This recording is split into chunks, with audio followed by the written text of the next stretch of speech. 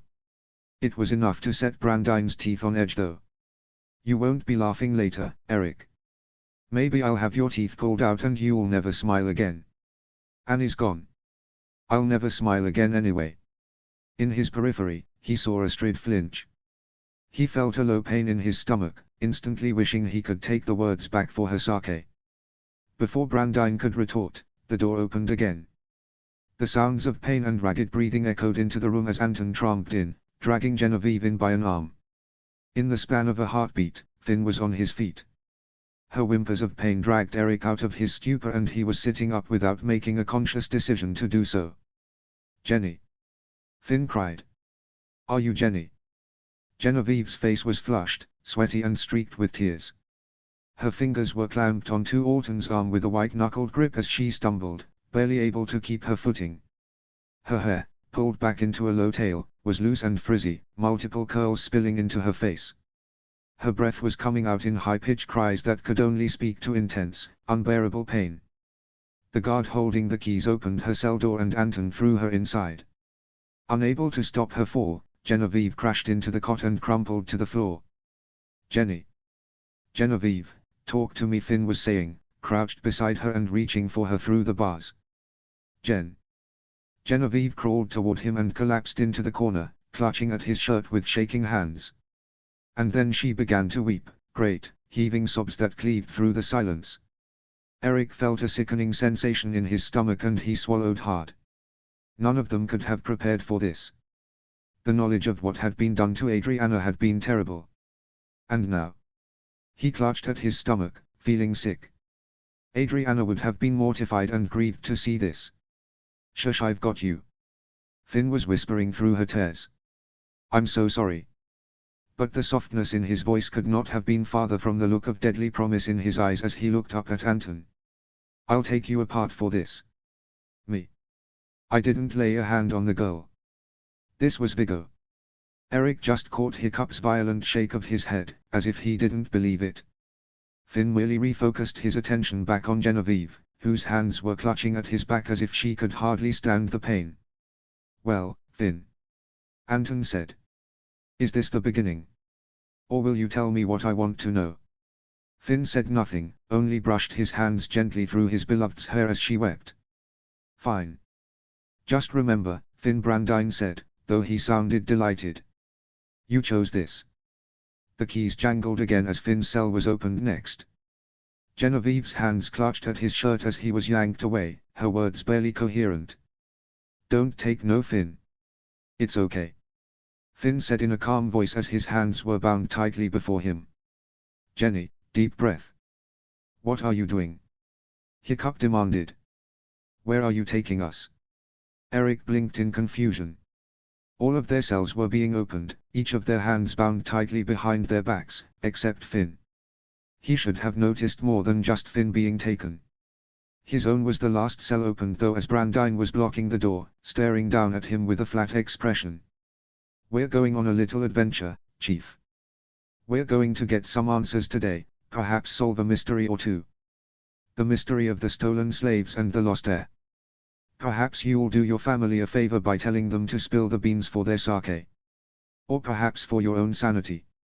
Self-preservation always was your biggest priority. Hiccup flinched. Stop it. Astrid hissed. We don't anything about. I know you don't. Do you think I enjoy wasting time? Brandine snapped. Eric and Finn know exactly where they are.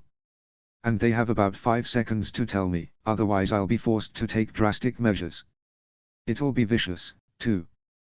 We might accomplish more than a few goals today. Astrid trembled from head to toe, though it was unclear if it was from rage, fear, hunger or all of the above. For his part, Hiccup looked resigned. It didn't matter what any of them said or did. There was nothing he could say or do to stop what was coming. Even if he knew who the Night Rider was, where he had taken the slaves, or where Adriana had hidden Darin,